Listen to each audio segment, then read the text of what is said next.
Tá bhfuil gur cheann na teangachaí is sinne agus is stairiúla ar dar. Bhí teanga na tíre seo ar a láid cúgiú híis. Ach tá teanga agus an áite bhaidann si faoi ionsaí ag fórsaí móra an tí. Níl fantas sa nualtachtanis a thart ar 7,000 ag duine a labhransaí ó bhobh go dubh lá in níl le tíb mó an choras edchas. Sin thart ar a méid cíle daoine tá bailí ar a tráid a bháinte i gcathair na Gaillimh anocht. Oíche hána, oíche na maiile. An leor 7,000 caintear léithúil le beathan na bobbal Gaeltachta láú agus le toráil ar na riachtan sí pobl atá éadamh acu. Agus na glúnta tá le hecht, cén bhreithúnas a thuras siad san airn, an glún i chlis nó an glún ar clisisiú orthú. Tá má go le gail ar thoras. Thoras sa thuras me ó cheann na tíre ó Gaeltacht go Gaeltacht, ag trá na bhaid concheap na Gaeltachta hain chá cheisnú.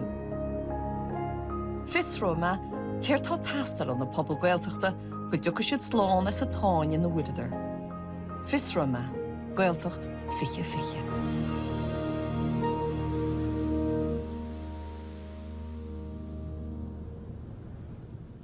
Tá cuid bá go mór héalsa cá tamsa le cuasaí idir seoireachta. Go leor sin le idir seoireacht na Gaeilge agus na Gaeltachta. Ach tá fatas armanis go méidir nar hiag mar rudaí I gceart. So go is go má báite agus sáte is síl na Gaeltachta agus neach me ach na rudaí maithe. Well, bhain cinál cléinte ar a gcuid sin go pásanta ar chumarbe. Ach tá agi cud a deirtar go gath tú seasa tíomh móg an phráma leis se bectúr ina omláin a eiceáil. Agus inis go bhreanna me ar na figurí gceart, tuigim cecha leochaileach is tá cuasaí sa Gaeltacht. Cuid me tús le a thoras an seo ar leithnisí ráthaí a géirí heas. Cantar Gaeltachta atá faoi bhrú le fad an lá. Measú nach slatúismathe cuasaí an chuman luchlas Gael ar cheantar bheith. Gus má se céir de intín se bhún gur fíorsaí na dromata, cheir idir na hort le chéile arú nara le fuidir na bháin minúr a chuir chun fáce. As cuinear na gasúr a dimir a Thompson, rugaí tins na blianta maithe, blianta rachmuis. Cechaí mai siúd nó siúd a bra ar a méid gasúr a rugú le linne lágtrá. Bhí fermíúra gin féin seo trídí an taobh ach ní leon fermíúra gin inis bhí timp céad sa trocadaltaío nó mar sin agus tá sé fé seaca inis agus sin éon líadú déanra tá timp na háití seo. Dearad na seachtaí tús na hochtaí dagar landíní ón áitse a chudar goí na státaíanta agus goí an bhreatan agus rodí mar sin a ceapan gur hainnig ar a líad chuige féin géaddóibh ar neis agus na bhíanta is tócha tá mé hénis beidir déanú chuig blion díal tá a landíní mithe há leiríos goí an Austrráil an tom seo a ceapir ní tuchaí cúdíag féin géad ar eis agus dá bheith postanna timp na háite ní réondát an bé go bhfuil siad ar neis. Is gan a beocht sin níhaid an Gaeltacht a chairid. Well, bheadh sé an dechar gan éon dóta be. Bheadh sé an dechar. Ní scéal nua scéal an islú daonra faoin tua nás na Gaeltachtaí hain fiú. Ach, is scéal súntasacha an méid atá titíach sa bobbal seo. Tá má breanú síos ar an gláán íhann seo. Cin am tar an gláán seo? Ó seo glán na híine. Ceantar na dromada ach glán na híine. Ímar arnú sin áibetaigi sin seanis fi láthir ná laidú déanra agus bána na túche. Bhí me léomháid cinsa á bhíle sa dó gur scór baile fearann san gláán seo tríci. Cé bhéit a trícinis? 8 héin is stocha. 8 héin. Is cinna riad. Tá sé just dochreite. Nuair dhéoch mar dúisir na statisticí bhí mar go léir sais ag fiochantar cosúla bhfuil sé seo náir ach tá. Agus I gceann déimlíonn nó mar sin beag is tócha scór eile. Agus a bod feib túche, feib Gaeltachta. Is tócha gur 5 tútha in am lán atá ann. Is tócha go bhfuil an rialtas atá goin faoi láthair, I géirí gachéine bhagaisteach na Cathracha agus na Bailte, tá 3 ionad fintríochta goin sa dromad, ionad álan, ach an príomhhaibh ná níl éon cólach dán chun nonú ann. Cén 5 atá ann neidir, beidir lehan bhanda. Chus le chulan eile mó fin tú a fannach leis an scéim an lehan bhanda. Sin a rud. Ach muna bhfuir an scéim sin a goin ní léon munach an contachtan sa gan a seirbhísí, ní bheith pobl an sa. is sais fáinne fi atá gist sa countersa. So, I mean, níl míad an nán cluine a harchadí an countersa, mun a bhfuil, seirbhísí agus mun a bhfuil takeíochtaí ceart a gaine. Ach nach skillig vi legi. Vi moet ik hebben nog 5 behí sa. Sa sin a rud ach tag an daine agus fanna siad an lá agus a míon siad a ríis. Agus comáile sin tá tarsúracht úntaach ar fad, ach ní féidir le brethir tarsúracht a bháin. E brano na figurí wachtúrála tein. Wow. Tá hfuilach tre bloid. Gan dat, tá an gailach de driblód, ach chun tanga leirt caic daine bhegad. Muna bhil daine an, ní bheith tangáin. Tá an cóchaiste gailach de bhráid tá si déanamh anjab chun an gail an chucan cín sa counter. Ach caic daine bhegain, caic páistí ag freistal ar scoilne bhegain, caic daine bhegain sin rud is táchtaí. So déanra jobaní bun hervíisi. Gan dat. Chu siimplí sin. Có siimplí sin. Nuair a chasan tú le duine ar nós imer, duine take lán le bucht agus le spirit agus bhfuil críomhórachas. Bín tú rála tain, well, má tá duine mar sin sa bobl a gobud is a thread ar wahala muitir na háite. Bín tú rá, well, tu sé das. It's all right. Achan sin ar a chuoinín tú ar chúg bbliana dé go hin. Bhí hart ar fiche baile fearann sa gantar seo tréci. Inis tá sí erid sin. Níle samsa ar hála bánú túche ag a level sin an éá deile in éire ó aimsir ó harta. Agus níle sam a féidir an tíle stoppa a trá. Fiú sa látán Johan is an nghailteachtaí na tíre tan na rátaí diasteachta túche is air denéiring, agus bála bhí ó bunaíún stát. Ag an nám sin, facas na gailteachtaí mar haibrecha cultúra na tíre. Haibrecha hrúleofaí gan í ferber tionscliachtain tú, agus gá bhár is bug an bhéim a leagas stát ar ostíocht a chruthúin tú. Fuiar na seacadaí, bhí na taibrechaí faríar an ngeár a bheittir muoi. Na mílte fear agus ban gailteachta i míar mád bán ceall fostiachta. Ach, dar a glúiseach chearta sivíalta na gailteachta meon na stát. Tá sé benta higain, brú a chuidir an rialtas, cabhrú le muitir na gailteachta, ó buri bheith go i baile. Tosíú a tóga lastát thionscliacht ar fud na gailteachtaí. Dim a gailtar éireann agus bunaíú údras na gailteachta. In éireann na seacadaí níorach séchead post an gailteachtaí na tíre, níd a gachtú sa hían, gus ceann chúmhíle, as bhín túr amán gur a rán na bobl gailteachta deimhnithe.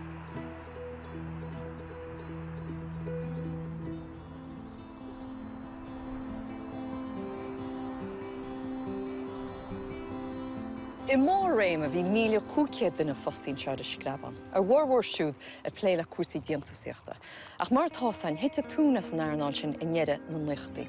Agus nuair bhín chuide smúg an chuideala an tír, faoi bhlá ag borra an tígur cheiltí, bhín mac tíre ag a doras an seo. I 2003, ní ra fácaí gobar an seo ar forc nó ghuidóir, ach cheirche duine.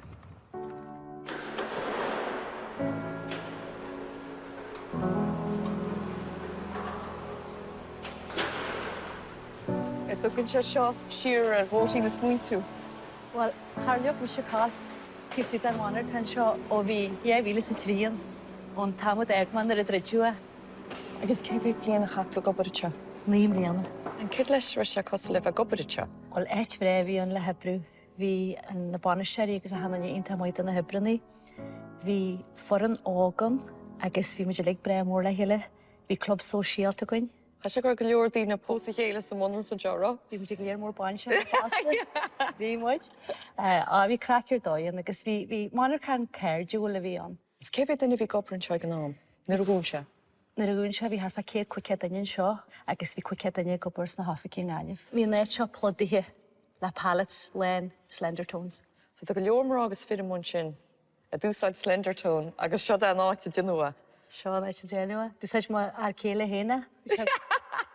Bhí se gobar ar wed agus te hiúil mí gan nám agus ní bh tebalta ó baraclaíocht a bhí dhéanú agus chuir tean bhil chartar a bhála agus te eiste gom le sixpack.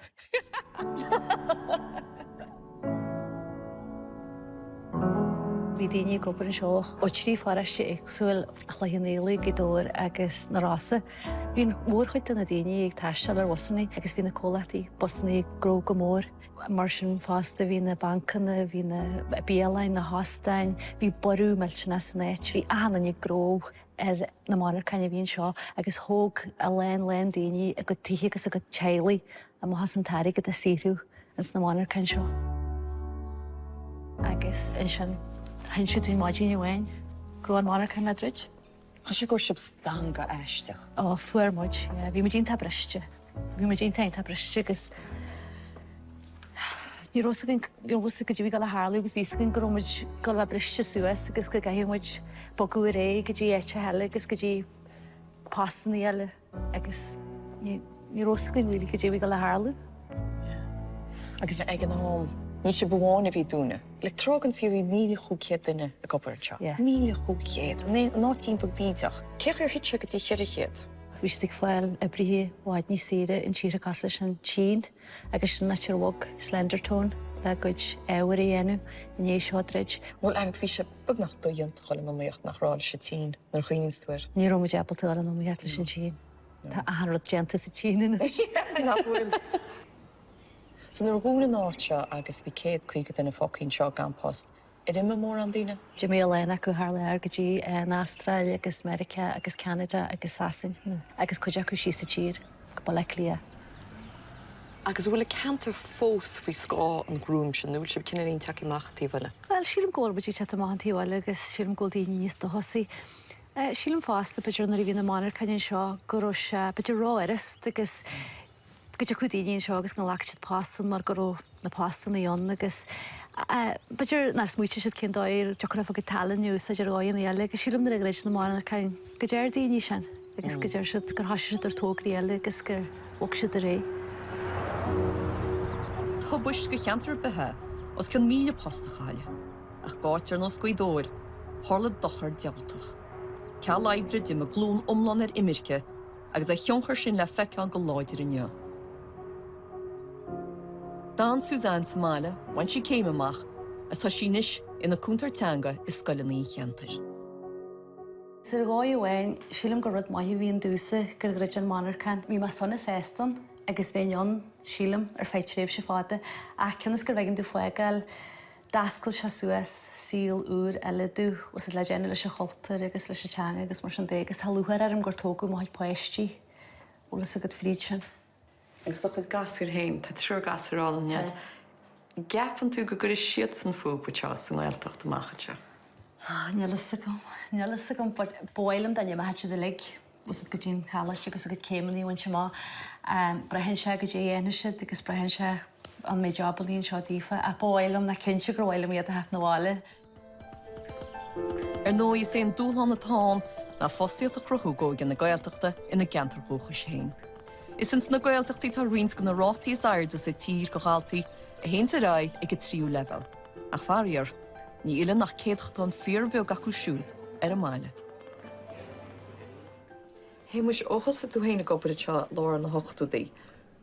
A dúg tú fao deara gur bhád níos smúg na scoláirín seánis a go le go tríú level. Well, níl gaiite bí faúidir na Haribí agus chreidim le duisiim díontí nuas go héirithe go bhfuil le lín bhaid ní sardín mar a barális bheith mar idirtha. Cin céad chodán go na gasúrin seánis tá go le tríú level. Fuil lethir déhín háfan nóha go dtí nóha a chuig fan géad, Tá méid de freistal ar correctum antalí hen ar fád agus tá de seacunis cuasaí a dhéanú na méhhachar a bheits agus fástaí tal beidir an rud a sama go héanam. A go bhfuil na jobbaní an seo sa gantarnis le a thuirtadáis.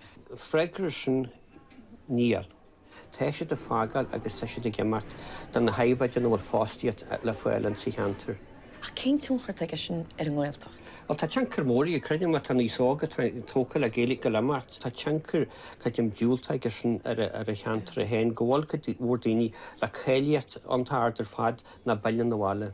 Nis tá mud choréitechas chomarab scoilte de gimochtlób ar lear. Go bunas a táid gáhas acu súil na hebre tímhaid an cheantar sacu héin. Sin an rud tastíon an na postannaí ag an áard chaid anis a dtína thuirtadáis nach tastíon. An maide an teanga mar a bhór brinmuid an tíomh sin. gon síl an seo. Well, gobunus yn ffregr yn iwati, cahi a hanrod hartla hele, ta hanrod ffachi fwychi, ffridi hele, agos ta taigwal gwyle changi larna, agos gahi na din yoga ta na gantir I dwys paliw ar y wala y rest, leis yn changi gwyna pio. Tesgwyn yw na siorfis agos na tretesti chi dierna agos o'n dyn erif dierna na cantri lehif gwyl sianesh ag choran yn sychanta siod a siasgas a siart fan gyd. Agos tesgwyn yw na môr harfi ar dy nation ta da jante gyr yn choran yd'r changi a haliw agos if a bio na siasgas a siart. Ma hadyn sia fwysyn ta chanchgyn yma hyn changi. Tá sé feici am go le tarú a tháinig go dain ar chóirsaí fostaíochta tar scriosaíonna ar na pobl Gaeltachta. I níos deocranária fostaíocht láidir a bhealach a fada leo. Ó múte roháil go cheantar ar nóscuidóir?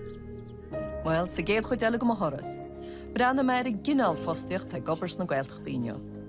Cén sort fostaíocht atá an bobl, agus a ról atá go bobl hain na slánú hain. Godí seo ar mothras. Tá sé silar gra Gaeltacht hirchonna le níos le brí a feid demlian an mar sin. Agus híla go le míú siimplí go leor. Híla gra na hifachílog, beidir néiche seo na bháin. Agus nach ran na cólachtaí dinsuachta a bhí lónaíonn seo I ná nach bhfuil nóíocht arnú le tíre an sa tín agus tíreile in Eisreacht na Europa. As bhí rud eile tarlúin de talann seo freisin. Bhí míanta an phobal a garhrú. Bhín glúnó go baint mach cáíochtaí maithe tríú level agus bhí si de gear jabaní maithe há réir. Agus híla gur thug se rintá áma an stát nó údras na Gaelta cinál bresús leisin. Ach híla go bhfuil an beartas is dearnaíon údras a goling le lei seo. Iad a tógáil gréasan go chríocha bháil digatach ar a Dr. G-Tech ina go seanhhanar chuna dientúsaíochta le cólachtaí nua lunún tú agus le aibríthe go bhhanú na Gaeltachta le háirt scileanna a bheáil ar eis bhile. Duine go na chéad daoine hapan deis fill bhile a go le gobar sa G-Tech sé díirde ní gáalchúir. Bhí na blianta fáda caitice ina cúnaí imlachlia. Bhí me hens mar chéile bhí me geirí bogan na bhála agus thais má gách ar siú idirlíne idras na Gaeltachta. Tána má grúp poistir fáil ag Primerica in sa G-Teching I dór agus thu mar stafain an agalú agus leile na éisian fuair an post. Thais má tíostíad a seachtain I bhag má hílo bar a clia go in na ngáil agus ní rách mar a se hain. Fuair tú postthaíe, dar tú do híl tíiste go heachtain a chud sin daidir le dar chéile. Postal freisin a gobar sa wedding nef cíanan seo a G-Tech. Tá sé dóghreite poedig tá sin na chontasar de cholat má le clia a tá sé bonihinn na ngáil fásta. Dúirt sé bás leis dúirt bheith abal a bre bhála de mé abal tá sescuil clia le university. Agus a chéad le háisi me sin seo an Primerica me siiste ag baniste an seo G-Tech agus de seamraí bí ar cís a go seamraí bí foiice agus do mé lom de te go sí an seo me dean go cean bhhaine a gin. I sinna ceanna fuór foiidir. Obviously, I'm going to be more of a deal of January. I'm not doing this. I'm not doing ten show. That's not certain I cannot talk anymore like Leah. There's Skype because I'm not more than he'll not be January like Ian show. As in Sean and G-Tech just the Dini heart to the quality alone because the community but jazz only. Nur chuoinstwar fish bim ra clí an ad le chéile. Se do chréte go raile sem murtegi. Hachtwaile agus fe gobar tras an hall na chéile. The bontas she agus G-wantas she.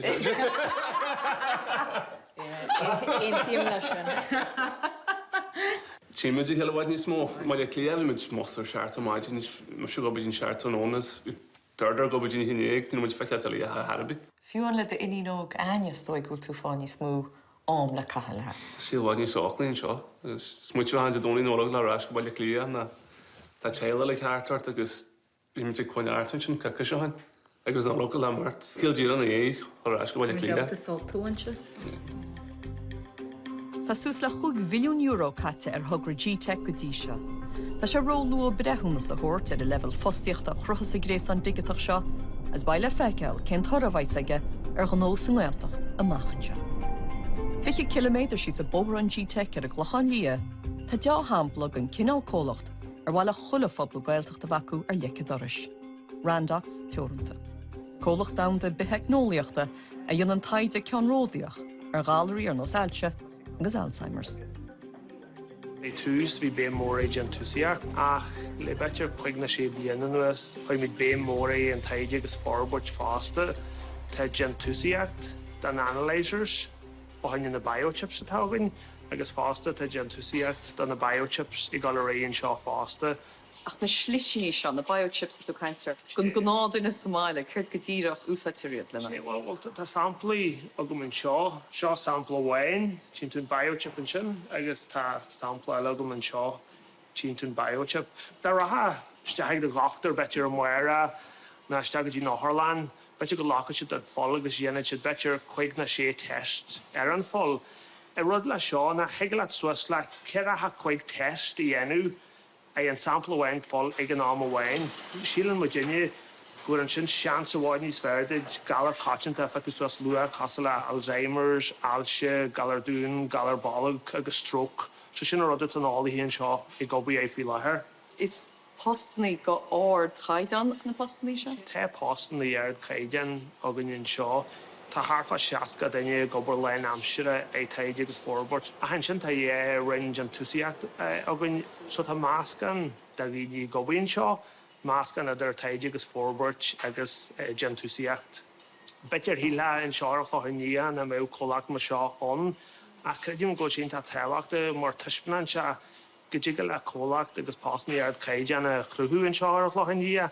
Agus ní chaithe sé bhééis a cheir casal le betir mála clían a Corky na London na dhéana sin.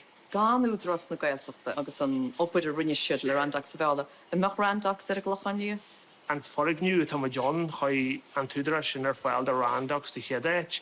So bhí sin iontaonnta tehaachta ag a tús na bhí randachs ag túseart an seo. A mar siún tú hátan seo, tifa tú héin an investia dat a gentig an forigniu seo tá haie 4 million euro catan seo. So tá sé sálear go bhfuil an dérod ionta tehaachta, go bhfuil údras a go brú le cholachtaí casal ar randachs. Ach ar an dáile tá sé ionta tehaachta a go bhfuil na cholachtaí seo go bhfuil siad an seo, go si go anart an seo, agus go si go dhéana investia at mór an seo. Chialan na Ferbert ar fad a bhí a tharlú randachs gra cinenne le tóga le Ciarán sa bhean bríd, fille ar a máile le na gláán. Sé dálaí was má tá síl mai go de hiúil, rud móratan éagal de dhé agus ar nóhála ach ó ma hiúsa é mín tá sésta go dánig bud nóhála. Fuin na páis, sí páis níos tragáanta bheits bhála, asgus hanig tú héon míhall nes tá den sin mar míhall beag so tra jazz bheits bhála sin bontastel tá coidú intágain le Charlie sagan le Jennifer mé a reis tá support network mar Jenna marnágain so da mé a hiúil ní bheith sin agad Dí hir mar réam go dála te agus National Time as bhála ní mé me go mar rééis. Cén cóirle a chura ar chuoineile a thnear a bhála peachta bhaile. Testing the leg goal after dói le cónaí háan seo. A ar an tíhil níaran le duine bíthart na bhála mna bhfuil sésta leis sin betir pásta tá si de fear. Marcan is é randach sin is dean sa bhfuil chuid an álaí agus na nealtáí sfér sa chunda jogann. Agus tuispanan se go dtí le pásannaí ar caideanna a chruthú an seo anú an áil ná in faoin tú éitibí sa tír. Sin dóid ag líne cultúr agus a teanga chuineal beá. Mna bhfuil si thart ní bhéh ar galtar an ar deangaí beána tá si de hiúil, tá si de dhémarcha agus níl si dábalta coidú leis an éite orbert níos mó.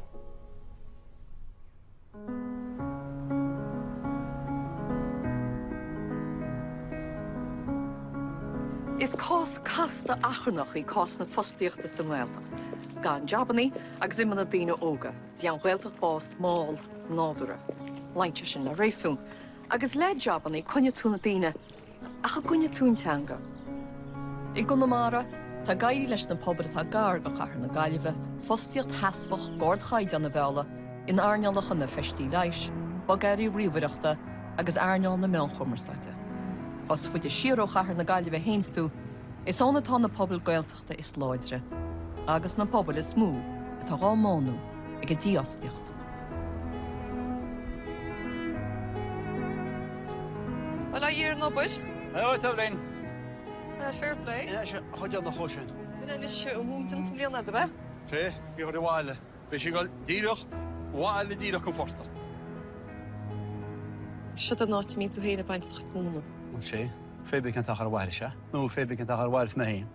Ah, no, go my head, you can sell some youth. No, sell jam og. You been in shock, isn't it? Can't you know this smooth? Tá tasa sa gantar, nó rudí smú nachhfuil sa gantar. Ein áit eicistasa a díla go má agus spirit má agus choilteán. Tá obairán, tá páán, tá dul an cíneán. Níl sam só go ben infrastructúr go golóla dina go leis. Tá siad a go leisteach go gáile, aber leiide Park Mór, spása Boston Scientific, méidir dínas náitse, tá goburis din sin. Siad a ceanna go dtíthe síos mó colinn uachtar áirtaí hear go gáile. Cé fána féidir a chola goburis na cólachtaí sin, chuidir go nobar tá go dhéanais din sin a dhéanamh mún seo, gus is stofta se réití thor go gáile. A tú dhéanamh árad, a tú tógeal a tracht go bhóthar, a tú chuneal dínas náit. Tám bhí costí áitiúla seo thug sib se faoi deras dói a méidir bhí tarlú, ach bhna sib se bhór goiste héin. Well, stohi gur hesa múdi gló, hesa múdi tar an torn, hesa múdi gútú se chudai. Nis tá borbeg tu chu fíordaí, tardaí tasi a choraí ach réad cá go leog go bhainte na háite, gus cá go leog na jamóg dú se suas go dtí héin tasi a chur brú. Ní treid héine, ach just cuiinú ar a jam tá tiachta í. Tá holóne i gur náiteach an cín agus le náiteach an cín tasín obair. Má tá obairán, mar an náit. Mar an ghailge, mar na daine. Sna freagan na ceiste. Se fíor siimplí. Lein se le rééisú na gantar túche cos cósta, go dúirí súntas go na haconí náúirta sa gantar agus leas a bhaintestú na dulchan cína dionna. Agus an seo ar a talapáirtaí seo cos chládaí gil chiarán, ceangan na cantracha is múdí ostíochta sa tír. Tá údarras na gailta gur park nó mudhíire a hógeal. Só gur lún flein seo gon chéidir riamh hartar chúblianna déag ó hin. Tá se báitis a ggóras pleanal le níis, ach ní leidir is blach leacaí. Tá go leorann seo go na mara háas i chreidean go rán phobal fitte fuite le fás agus Ferbert arneol na mara, agus údarach go beidir. Hirs na 8 díos na 9 bhí borra faoin gantar seo agus fermórach déisc ag fostú na céta go háitiúil. Mai cilíine sin faoine blianta maithe sa gantar seo, nó bhín chudéile an tíre tite me sa chéile í bhhair scéal fíor seo. Sbí go leordaoí fostí go bh an sin, ní just sa gantar seo. Bhí ceir ferméis ar gún seo le sin. Gan cainte go sé ceantar ar a saineach. Guna bhir tú caint leis nóhamach gan idir seachtainna. Bhí sé go bhfuil ferméis, go mí cainte rudan, mí cainte líos go le bhaint. Teanna bhfuil céine inú. Fóg daoine leortaíte, cean daoine leog hábhaní agus.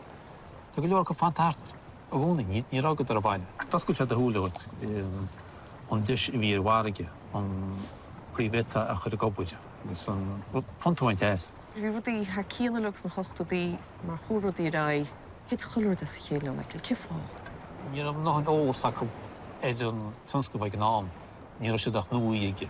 Stohí bhí cimicí fáú mar teal tuiscint ar ceanna deisna bhíán le hí bud an leís nó le hí na mílehaint hór. A chu nuis tá na filmach bailí orgánach a luútain behéit arsteachid sin orgánach agus bhhaid níos mhaide ála níos. Scecha bhfuil rudí sa gúin leinti seo? Bhín cá seanna steach a ceach látíime. Cúpla ceine le hí béilí bh te go dé na seáid. Get is fear an seán na glummanú na partain. Tá smáil amhain glumach gur se blástóíú tá teanna se hain. Wow, sin cean le. Seart a gáfan mechan, haigh mu ceúta díú. Tá sé sláid a chibe a mu ceach go leor leis. Sinna tá cáspatí háart a gúna bhín cá seanó siúhímpó. Tá tas atóg an glumchaí agus partain chuchéad slácht anna glíomhain seo, bhfuil tú muíach chu sin sláintú. Tá lá tainúháin tána cimicí bailí, tá léis fésaí, tá siad go bháil léis anús le fíriscil, tá siad tuigeil an salan esanniscil, tugtar sampla an tíochttar má tá táda tite maríochttar. Tugtar anéir bhis le heis mar bhí adó me le hasamúid más na 8 tímar, a rían ína tólas go bhíh ná. Tuigeann siad anús go heisiad éide chus ní cheantarúil se dá. Tá seanústa dú héine éide go bhhaí bhfuil tú chur do chuid glasríán, mar dúir tú éidir bhfuil ní as táda go teán. Fiúna porta na glumach, Tá sé dosúla níochttar sin de fún fiáile agus marach gúil se gláán níana ní seaartá. I bheith ní smú a dhéanana, bhfuil deisina á ní smú filmchaí chusa snaúnta hímpel. Tá se anna ag tiile ach níhhail múte ar bhór fad i gceantal beteach má rá.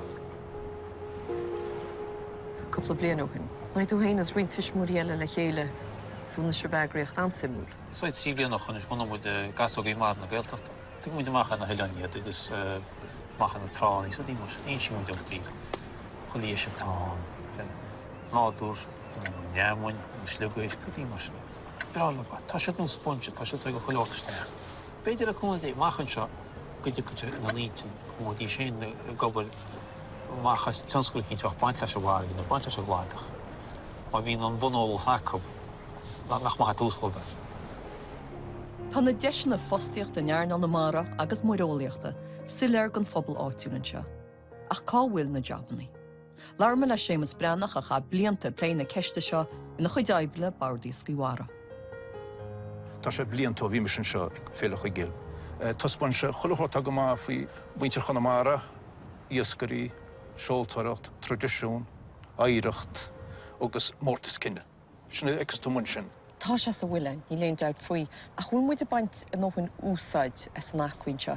Go persta ní cheap an ghúil tá na deisinaí an, beidir go sé deachchuid tapúir na deisinaí tá rint bacannaí an freisin. Sin neachcuintáine gunamara agus go mór sa ceantar gailteachta. Agus is féidir is tá sé crochaí náiteach dhéile go féidir fastíoch. Agus pobl inhhaú leis a bhostíoch sin freisin. Tá coppla réim sin, tá tú caiintear sligéis agus tá cócham an ehhaí ríist cócham sligéis chunamara, agus sinna plé go sonrach le eisteí an teisteir fiáin an Astrí Agilis. A tá de sin na dhéán, idir caiint beidir dearmíanna fiún bín brodáin filmreachtéis. Femuinis tá sé mar ní thuair min legan béla tá sé gnééisach fao láthir. Agus tá na cóhachtaí beag a femuine tá mar cheappa go chucíineach mun se ganamara le ceanna cúgla blianta. Cinál chuid difriúile femuine creantach carigéin sleáán. Agus brehan se bhfuil mar an sin. Ach tá de sin íán agus tá de sin ní sa torasát mara freisin chuinn cín nó sa ruta agus muidin se de báid seolinn tána siar a cón. Sin torasát mara. Héimus bhfuil tuchraige gohfuil chead a rím stát a pléile cuasaí mar. Táim tá sam ceap me gur ní smó. Ní chuidín se sin Ní chuidín se sin bucheart me brína mar. Tá net bacannaíán go daoine tá gur a fintricht a bhfuil món fintricht tá tú caiinte chusaí aigeid, tá tú caiinteir plánáil na cantar cuimnithe agus réalachaí na rinne. Ach féidir hear timpplair a le rúnibeg staidir tá cúnán státeán sin féidir an teachtar a chaam tá cúnán ach féidir a bheith rúnibeg cónú ní sáraid. I gahamid a héimus fé na filtríochta a rúiseocht in an héin a ríist muintre na gailteachta. Bina tá testal. Beidir bhfuil as bfuil misníaring geantach an mar. Tá muid brethar na monachchain agus nach na monachchain teachtarsteach cetála tardó. Feicim se agus go persan der seo feicim bhain sinne. An áige na chládaí, sin neachcuin chuineos na pobl se be sa táchaí. Tá an áige sa bhfuil ag na pobl gailteachta cos cósta. Chotha an áige na glúnta, is níor cúisebe na féidir sé a dhéanana ríist, a cha dhéanana ar bhealach tuiscinach in mhaithranna. Tá rá na pobl gailteachta fitte fúte le rá na háneala seo.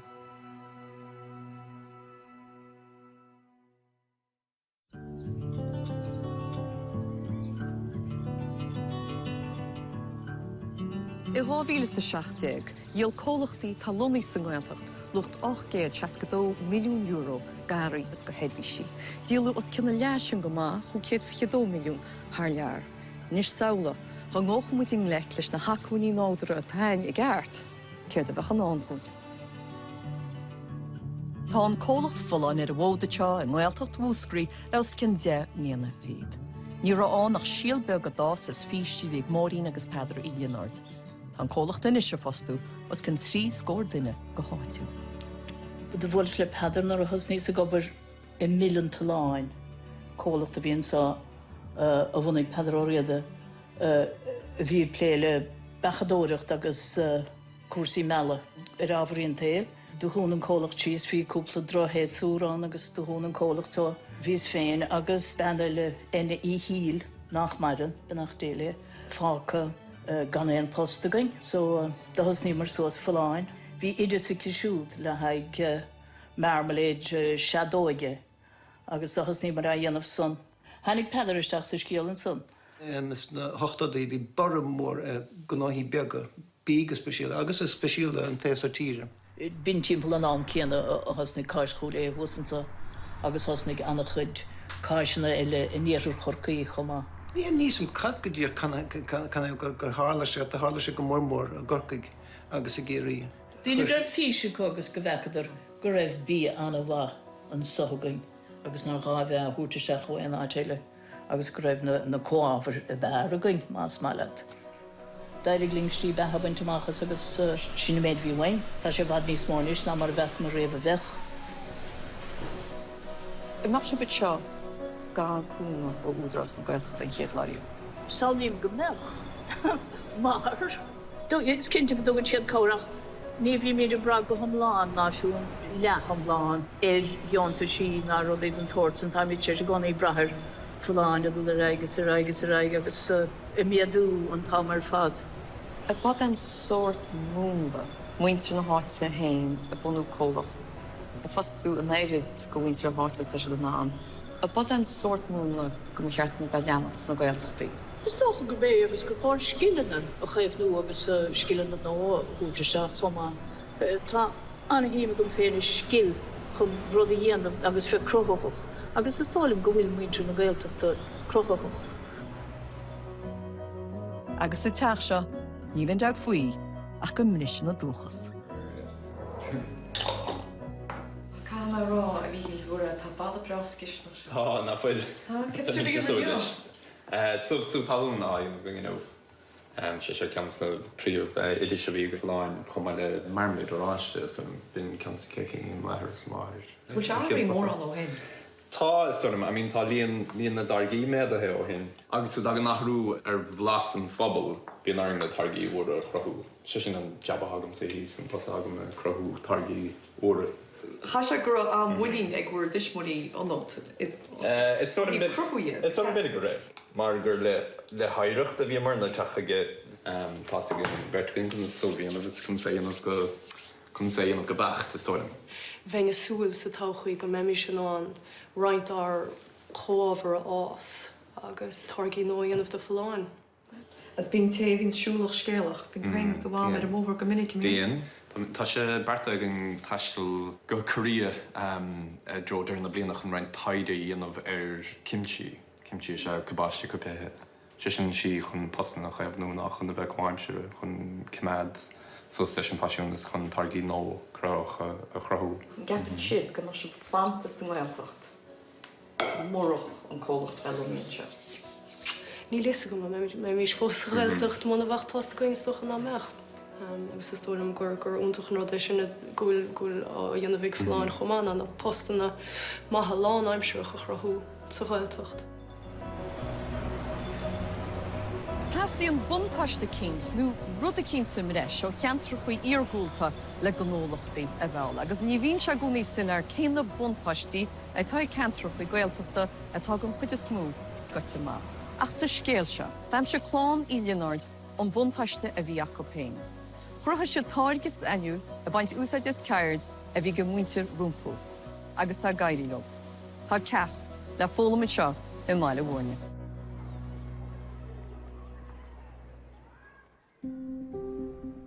Tá rólánach a gcearneáil na tarasúireachta i gathú na bobbal gailteachta le fad an lá.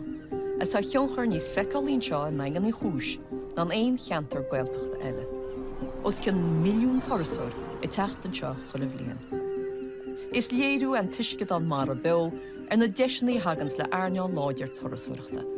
É tócaí ag loch gnó bháile i gcóir le údras na gailteachta. Chula fin brabaí á neistú aráis i bherbert an intir. Siada an sort tagra, an sort smuintóireacht. Tá heappa a chachas muinte dionanis, má tá muinte geire rudaí sungailteacht a chuneal beo daoine a bhela agus a lehetí. Siad penguin na gailteachta, agus tá siad fáil réinis go dúr meach trúir daine cheóp, mar anú catú rudaí chuneal a gimocht. Níl sam dóg se daon cheohfuim, ach féidir go dógach. Seo, bhfuil gail gan sa bhfuil? Fáinnig cinis. No, tá bhí ceanna an hain.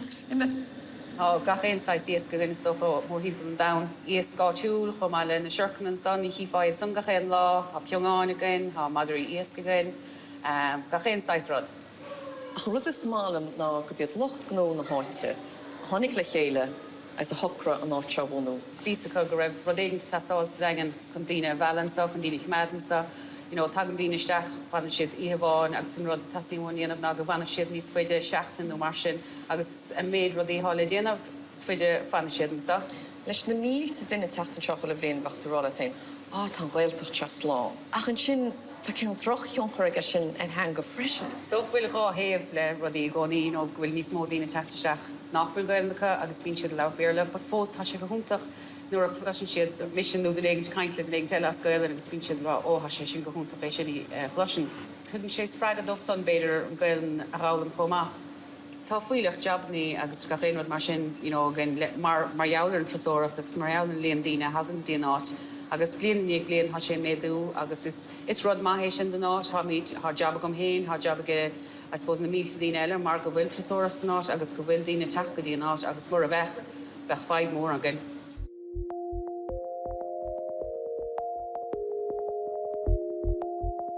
Tá sé eisteach rá as na seacadaí, bhín taobh sléimhe seo in nún chuoin teangan na háitichaí is cáú leir da, mar gur an seo deanún sconán Ryan's Daughter. Agus anú le goide sin deanún sconán Star Wars, coppla garí seo cheann sibel, agus thug sé sin glún omláú tarasóí chuig go leithnis gailteachta seo. Agus tá daingan, tá trolí, tá cilárne, tá sé duna th cíanna lug. A go bhfuil gailteacht, an bhfuil muintir na gailteachta fáil a buntaiste fearr as an nachcuoin take.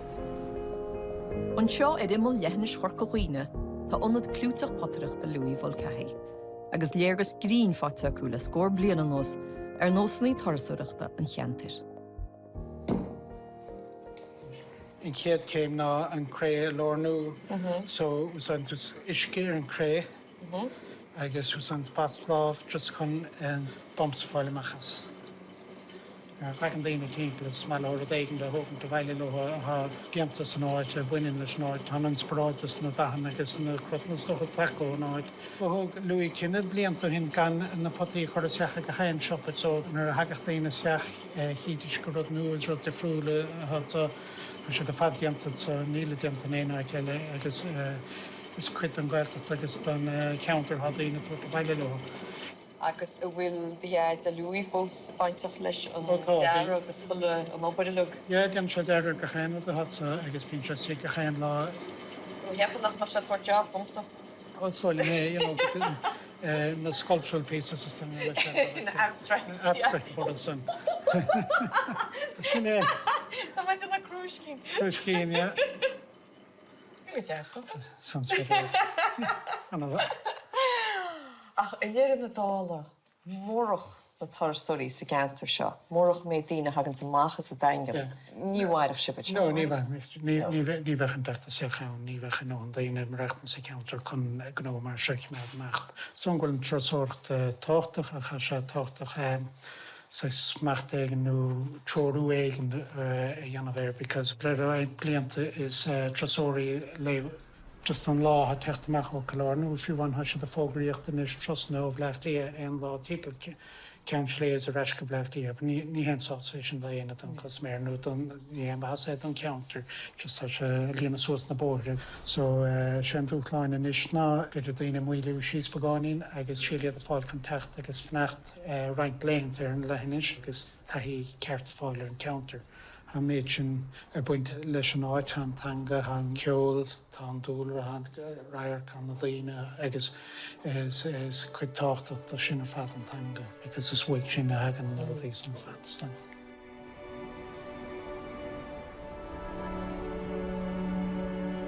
Ní léon daut nach mai ról lánach ag airneall na tarasóireachta agus go deimhin ag acuí nádra a gúsaí fostiíochta na gailteachta. Ach measú nach chun dáil an acuoin is lochhuiir a tain, or deanga Laura Hain, an Ghaeilge.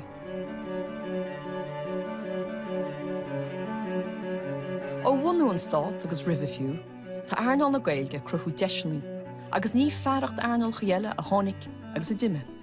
Níor chluisiúmút. Bliana ní a bliana sa Gaeltach tuileann airneall na Ghaeilge na 100 milliún euro. Agus cochann sin na mílte post eile in airneallchaí na meán, na tarasúireachta agus naidechas. Agus an dainón go bhfuil loch 50 milliún euro lúta le gnó na goláistí Gaeilge sa Gaeltacht chuile blian. An bhfuil muid a baint an tairmh ceart as an nachcuin. Ó líteag na chadó, an seo an Gaeltacht bhuiol, tá cólacht ar a bhód, a chur na hacuiní a bhí hímplar le chéile agus a chrucha múna omláú a dtíobh jobbannaí a chruthú sa Gaeltacht. Tréis drochús le nó, tháinig an fiontraí ceann na mórchuir leis. Go deimhin ceanna bhí ar mhór a ghaibige. Ina siún fi choláistis, go chéas dánig smuoine. Ar dús ceapmuid go bhhainmuid gnó torasúireachta agus go mbeith brú agus anad achtriacht an seo.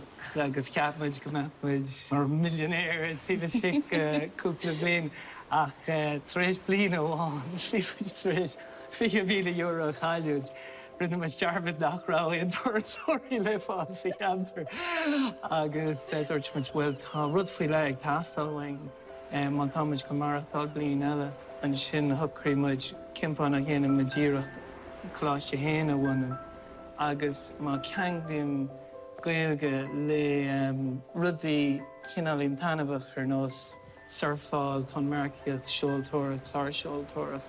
Beidir nach meach an íomh dúiltá céine ag na déagóirí bes ag freastal ar isce a bhí cinálín a meas na déagóirí a bhí timplarm agus mar cháirdean ar bhí muid ag fás níos. Agus céhhéid scoláir an seo faoi láthir? Tá ag timp céad chuige scoláire ag freastal ar an anad seo gúnelí agus an uirí dos go muid an dara anad háil san aclaim agus tá céad chuige háil an sin. So tá trí céad san amláin sa cheantar inis.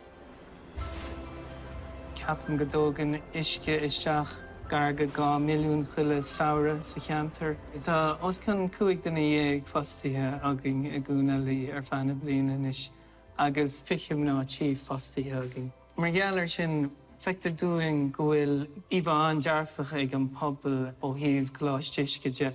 Ach ag ceapan tú gur ionan fostaíocht a chruthú san Ghaeltacht agus an Ghaeilge chun láidir.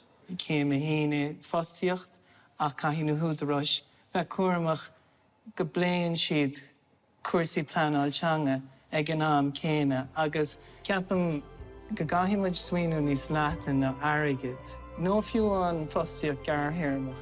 Go gaiimiid ag swinú faoi an glún atá roing agus tá na islúchar inis ar cósta iarthar na hÉireann agus caiimiid ní fólam an chuile chosint. Snunléchataí rinne choláiste isce rudnar dearnú hánas na Ghaeltacht. Ní siad áileachta cheantar an teanga agus an áige isteach na chéile agus rinne siad brabach. 8 mbliana fiad níos dearnaí tá ar fós an seo agus iad a gail ó neart go neart fiú. Is léir go dánig siad ar imle a Aibrians. Le linn mo horas tá an bánú an frostrachas agus an éadachas feciam a chuir a lábheile. Tá nuálaíochta tálaíocht agus spirid crochaíocht na Ghaeltachta feciam freisin. Tá achaí agus buntaistían nachfuil ar fáil in éana teile. Ach má támuid le líana gaintirí leithúla ardú, caihamid a bheith réalaíoch faoi. Tá ceantar chuí Ghaeltachta an agus tá bora fú. Tá ceantar chuí eile Ghaeltachta an nach bhfuil, ach hits líana gaintirí Gaeilge a chuin cheann acu. Is léir nach onan rána fostaíochta agus rá na Gaeilge. Is tá agus baid ról amlárnach agus cinnach agus táhachtach ag go bhostíocht i dóchaí agus is sláán na pobl Ghaeltachta. Ach tá riachtainna sí eile, riachtainna sí a tá táhachtach céanna, riachtainna sí a gahar áard faoi léthpóirtear.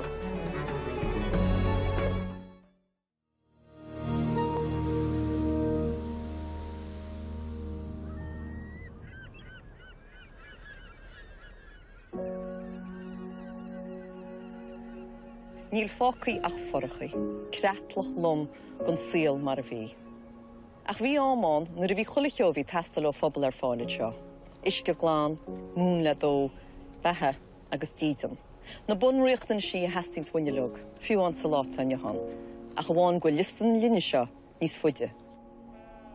Córas sláinte, éidechas fostaíocht agus infrastruchtúr. Rudaí nach chula gúnaí éasca chin tú a gantra chuí Ghaeltachta ar imol na tíre. Ach fiú mar a bhfuil ar iarach ceanú péire go na gnéthe seo, tá chuntóirtán go nimman na daine. Mar a hála an seo. Ceantar imolach, ceantar álainn, na ceantar túiche is bochta sa tír. Má tá an Ghaeltacht é sábhain ón mochtanas agus an nimmirce agus an ngátar na bhfuil siad gur le treidé. Agus na náineoin gur glún in íomh glún Ghaeltacht ag treid le cuasaí athrú. Tásúlam go nó seo na réalta suas agus go gaithe siad a teirigid. Leanam na fáinchna. An bhfuil aontainna i ggéisteach linn. mór an nos a deirtar ón mór an nos, agus seo an bar, dáil éan, san seo a híon ceann feáin na tíre. Agus marall ar a gcóras políteachta an lárnach a tain is a seo leint a chocht. Tá muintear na Gaeltachta agus an Ghaeilge ag bra go mór ar na cinnecha a hógtar faoi chéalcha on tíise. Tá Pádraig Ó Céide na Hanador neamhsplach ó 2016. Scéal na Gaeltachta agus dearcan stát chóras a réan feiceige. Ní dóilm gúil sim dá laiad ag stáit san Gaeltacht, I bobbal na Gaeltachta nó I cultúr na tíre faraíar. Feicim sa gúil muidirstican a len Indian Reservation, agus cá coppla píine copas cunne sé an sástaíad. Agus is máile hob sin mar chuann sé sin ticear bhusca hob, léironn sé sin tis an átam de brenúach chun Gaeltacht an Ghaeilge nílan á ríre. Tá rátaidí ostíochtas na Canterbury Gaeltachta fós níos airde ná chuideala an tír na meánáisiúnta. Tá an bochtanas itala is na Canterbury Gaeltachta níos airde ná meán sa chuideala an tír. Ó thosatas sa an post seo. Bhfuil muid na Gaeltachta dean gáil leat sa móra? Níl. No. So tá muid gear rudaí, tá muid gear rudaí ásuach. Ceapann se gur an numach go boltearb agus tá se rá níl an fointe, bicad ní airálinn. Pleanna muid amach ar gútéin agus má bhí muid agus ar gasú cinál má go leo. Fáin. Seans má gasáil sás nó America nó Astral nó Áiticí mar sinach. Nó a bhéis an is sin scuil mu le hob. Bhil dé sin ará go leor chuntathe mo bhín tú. Is féidir a chuún na Gaeltachta ar fad. Tá se imil na tíre, siad na Cantracha is imil I dáhfuil an. Tá na bóí is meas an tíochtta óisteach fan amachchastú. Má bhín tú beidir 10,000 nó 5,000 nó 5,000 is álóin, de tá bheith gar go múlinn ceár, de tá bheith gar go talamór, tá treantachaí choúach le óisteach amachchas gaiile, agus chuiltas go le clia, níl se sin aganins na Gaeltachtaí. Céir iad nó rudí smútá nasnamh ó híh pleanáil agus seirbhísí na Canterbury Gaeltachta. Na bóí cuasaí teistil. Gus tá se sin ceangailta sos le cuasaí fosteachta agus fosteacht áitiúil agus breanúir na hacuiní náúra áitiúla gur féidir réid sin ábort agus taúla sé pobl áitiú léid sin na neartú. Tá imí mhór an áíre, mar ní dálam go bhfuil na stáid seirbhísí agus chuidhá go na daoine an seo sáachta ríre faoin Gaeltacht agus na Gaeltachtaí. Tastín rud cín eile le sin Gaeltacht a thuirteach an cín. A chuil se tá testar. Tá me sin. Muidir treid le chéile. Treid le chéile. Muidir le ré le chéile, agus gona bheith ghlacha leis status quo, sinna tá muidir déanana. Scuimhann fád lá, agus ní me go dtíach cad a bhí ar siúlacha. Léide Joe Steve ó neachta. Seo sa bháil cuaig, agus éan nach leach agus a canteid ar bóraí agus chuochad na bódaí. Caha muide mar pobl Gaeltachta seasta sós mar sin I ríist. Agus faraíar tá muide ag ligad nó máidí leis rá an domarcoch, agus ní maile me sin rá. Ní hainn se le me sin rá ach tá sé sin natála. Ach ní hiad a stát a bháin a bhí diúlta faoin Gaeilge agus an Gaeltacht. Bhíoh túm fuorlehan sa tíir seo gra muintear na Gaeltachta a fáil deontas le chuilecheo a dhéanana fiú leis a teanga a láirta.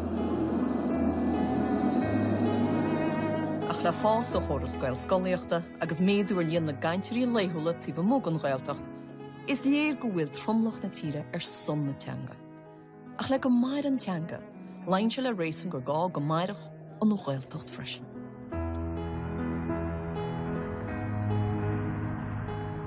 Is an Gaeltacht hir chunne le tá rionsca na pobl Gaeltachta is mú atá faoi bhíhaintaiste.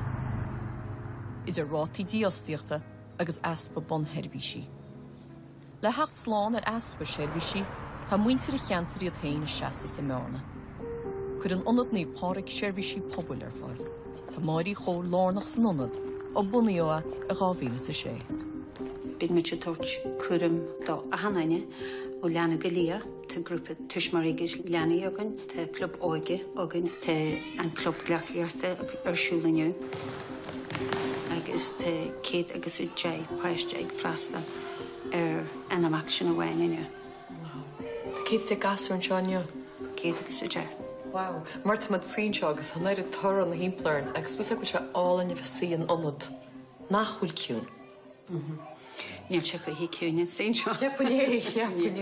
Bhí me in Frankis, Spanish, cuasaí ríomhaireachta, rang a bí ó hiú rang acliarta tai chi, yoga, pilates. Agus tá skipal na mána gunne agus tá gairú pobl muid sa húla gun agus gach rang rud de bí bhfuil dí ar a phobal. Wow. Níl a lehetí seo feici am na ghilteachta le. Cé a dánig cuncheap. Tá go leor seirbhísí nachhfuil ar fáil sa cheantar seirbhísí ó hiú sláinte a bhfuil liestí fada ag daoine an fanart le seirbhísí ó hiú cóirleach agus seirbhísí pobl a tead a dhéir a cheantar. Sin dói bhil sin go dtuigeann muid inis gúil muid ní chléidir le chéile, go bhfuil deis aganne chuidhóirí anamid sin ón bhainthe níos. Agus catína anamid sin is línean cantar, is línean éid, agus sílam gúil an tampaidir aganne hen seaú suas agus borg mai áris deas a cheantar a réist. Cé smuoite go riint ebrián sa dúrstát iad scémannaí fostíocht a stát, is lethúlacht an phobal áitiúil tan tonna de féinmiú. Mar réon na seirbhísí éidechas, cultúra agus hóisialta, agrinn an tonnad scéim a churins eitiltí ar fáil gochuid le ailse a chasáil go blach lia a cholig an ospidal. Hart an tam seo blianahin fu me drascail go bhfuil multiple myeloma. Níl sé curable ag té sé treatable. So sinna rud a dúirtid. Anú níl me smúitiúé ar a bhhaite, ní me smúitiúé. Tá fébanní eile agam. Agus tú caint ar na fébanní eile sin, tá tú caint ar de aircéil. Tá sér ar man fearcéile agus tá sé bhfuil cimóir a mómaite agus tá runeart ar ahannaine. Nar a bíonn tú caint na daoine tá runeart a gahannaine seán rud a tá áine so. Agus céir a hílann tú gon seirbhí se churann siad ar fáil an seán an níomh páric. Ínta tábhata. Mar jo tú beidir leitiriiste caiit a bh banna clianis couple le ar 8 o'clock na 9 o'clock, so caiit a gimmart in le a bheith, agus tan bóthir ínta álc. So caiit a eichlinn so nar a rudí just réfa a haine ní legad smúitiú ar a toras síiste sin eichlinn agus mé leat agus milsin mai me ínta buíos de cosiste tan seo. But ag an am céir na choirhfuil teochí fearrig ar níl seá in ní faine an tairigad seo creniu. Catí náhfuil an service just on. Run se dearmad ar duna ná. Agus táid gurí daoine ága chartarrá sé ríis go dtíon chéalta agus chláán a hógáil an seo. But tá áil se ar léir mór daoine agus mar a caiithú tú gáil go dtí balla clia na galibh a an tam. Tá is fada tá. Faoin rá seo tá frustrachas leis an stát daingníthe go dam I mewn phobal na gaeltachta, agus a thionchar sin feici ag gníomhaí pobl an taithir brian ó fearraí.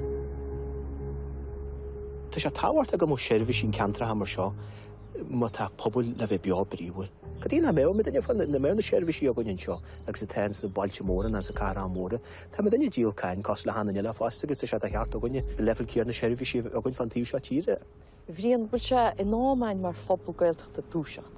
Ag tan bhhain dúseart a tá sé námógain a bheith níos glóirí fásta go betir bulle a bhfuilúir na darse go dtí go nírí daoine ten níos glóirí agus go seasa sé suas agus crowdrimme antú agus go dtí sé le heile agus bheith agrithe mar phobal agus mar riine agus a bheith an fád a hasú agus a bhfuil tá seo haálar tá seo táhairt a dún le bheith síl sócail a bheith againn in ar bobbal an seo, well, níl mar an ára go le hartar a dí agus dhéanaar ciramú, getar, agus mór a trúig a gaithimid ceisteúr fan anar a dí seo.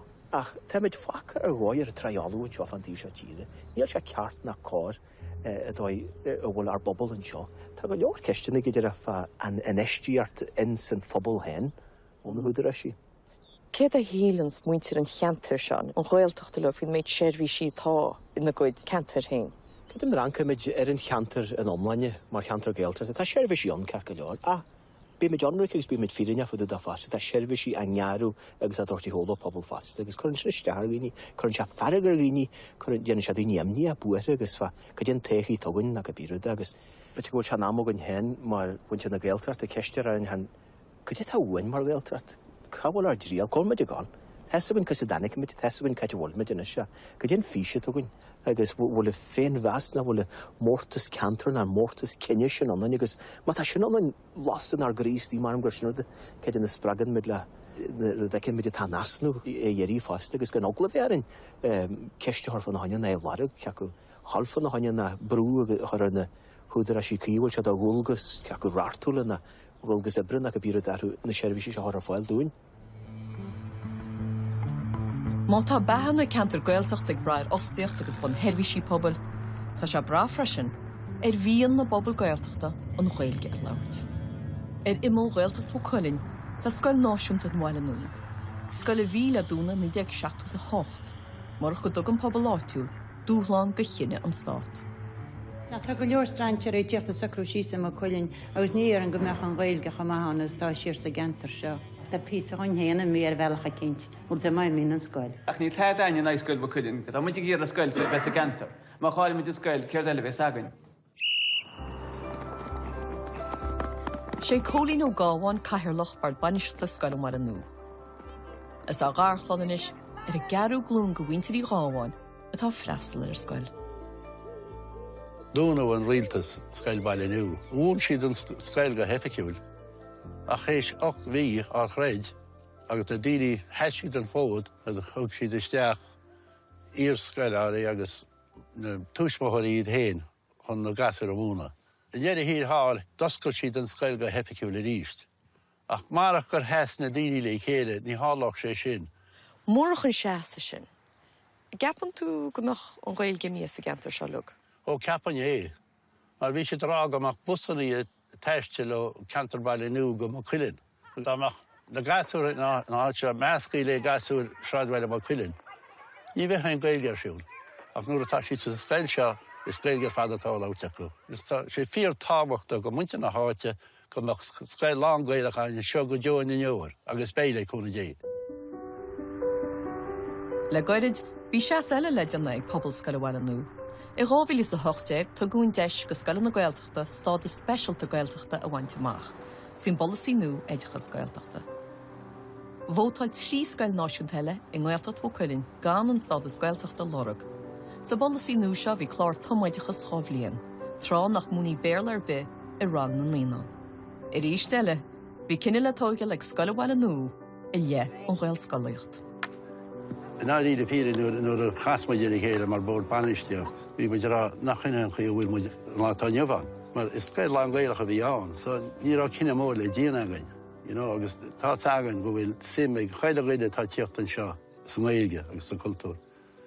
So bhí sé anna éascain cinenne sin i dhéanaan seo. 3 scoil eile atá sa gentar seo, nóir ghlach siad leis a bolasí, gúil siad sásta dríma iompú leis a stádas Gaeltachta bhí acu. Tá scoil na éile sa cantar agus thóg siad bhóta agus cháil siad an bhóta.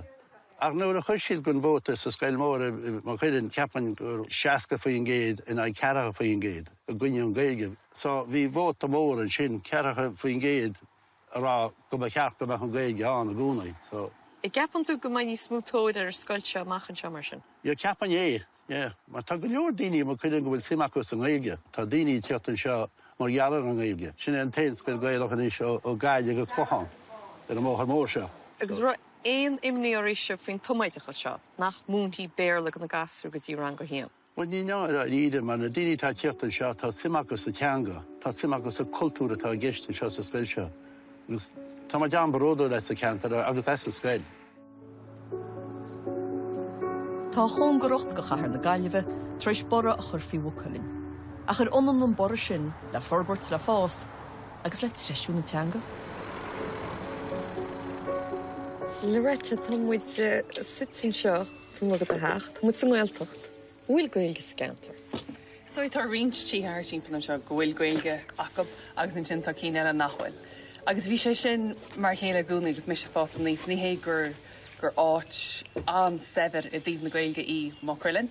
Ar drím an foróiste tá an spideal ar Gaeltacht a chu an ráthí bheile tá Cleanín agus tá Gaile. Is cinenne é a ggéad do chuid gasar thógáil tríbhán na Gaeilge. Sé deochar ní fiú níonar an seo go dtín chuigigelog ag go bhéach mé mo chuid gasar chorán, críochlín sé mé an lé. Sin an áit goil takeíocht a testa go mrá agus go fér agus go muintear na Gaeltachta an imil nó ina láir, go bhfuil muid an ná na gasar chur go áit cinnte rihin le má támuid ag gobir. Níle sam cé áit go dtíor go hasam i dtíobh na teornachaí. Tá muid á laidú dúir chéile caihamid taú leis na ceantarchaí bíoch sin áisníí bhfuil sé lag nó láidir.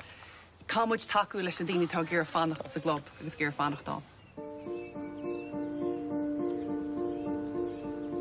Le blianta fada tá teornach na gaeltachta tarns cainte. A cheartí tá ahrú núnar cheart. A cheart deire a chuir leis go géil, as bhain níos réalaach fi chósaí. Bhfuil is sampla ha mo chuilinn go cheantar gaeltachta nachhfuil rógéalach. Nis tá buan daine an seo a déanana teanga go smirantub, ach tá grúpa níos smú an seo nach cílínse tada hóg. Agus a policy nó éidechas gaeltachta seo. Meas tú gélínse, gúil na pobl a tain a garú teornach na gaeltachta hosúm héin.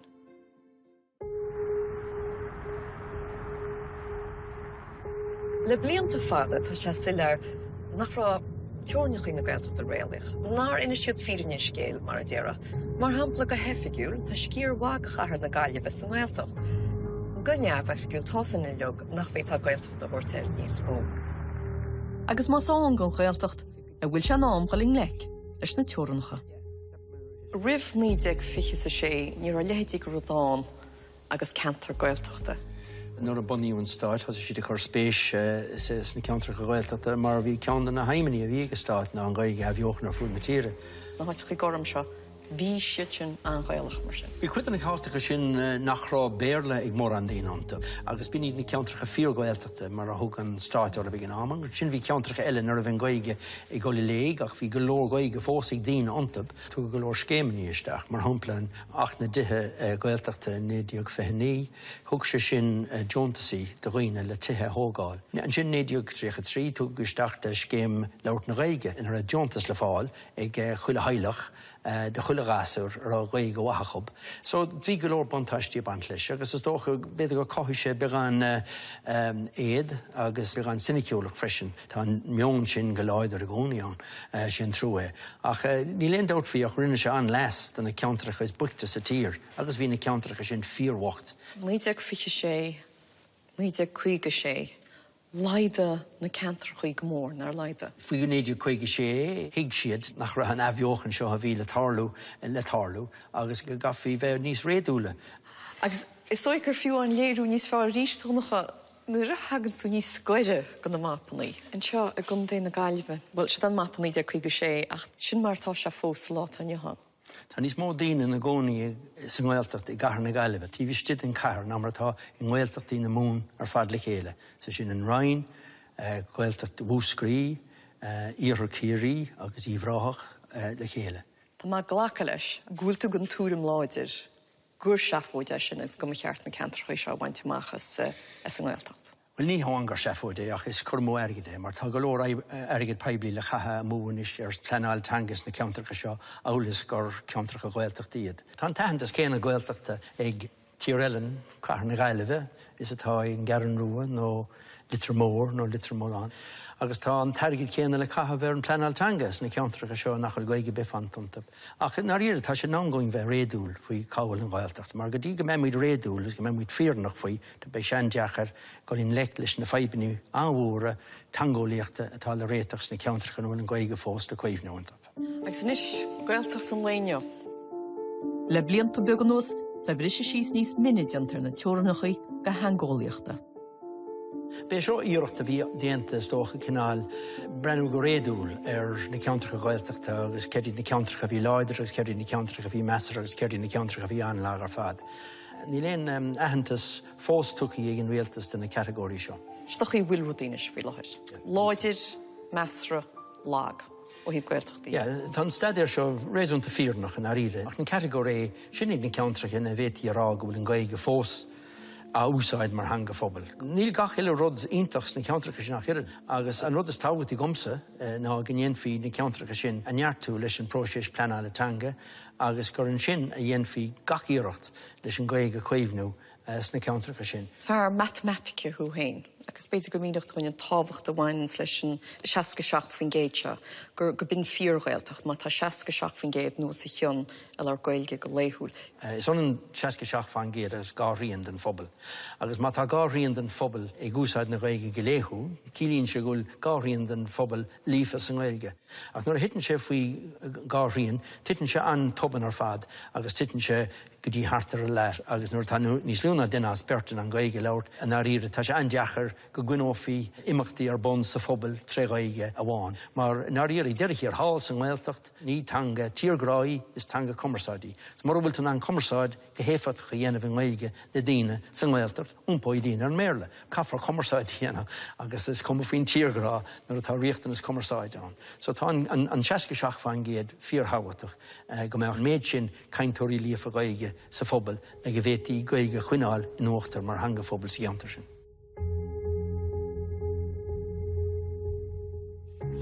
Géisteach le donnacha chuireach sé scéin ar ghine cecha leochailech is tá cuasaí gaeilge san Gaeltacht. Bhealach chuint a gcuoine cuasaí timpeacht agam, agus a chuí go bhfuil amachá de teanna linn a bhád éidir ní sciupaí na halamuid. Aontainn muid a lug go me cheartú de chinsaí anna faoi, a chiile gúil an dúchlan atá os ar ggóir amach, olmhór. Ach má tá se olmhór, beidir go le leis le fáil sa Gaeltacht is slú sa tír. In áte gáil ar gúil le lechiad bliananos séchaí gútí tacaí chun cín. An téan Gaeltacht atá héis méadú.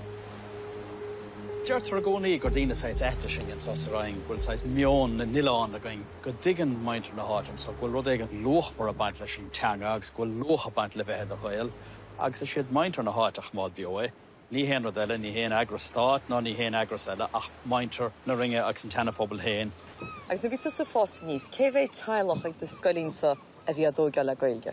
Nuair a bhí me se líon bhonscoilin sa bhí lag trá ar an teanga. Jo fárá ag an ám greibh gach ile duine sa cheantar os ceann lechiad blian líofa le gailing leis an teanna gailing sa cheantar. Ach ní raibh fáca agus mis líon bhonscoil béidir ach trí nó ceirech lán a bhí adógant le gailing, agus bhí pointe cinúnach sriste ag an ám son.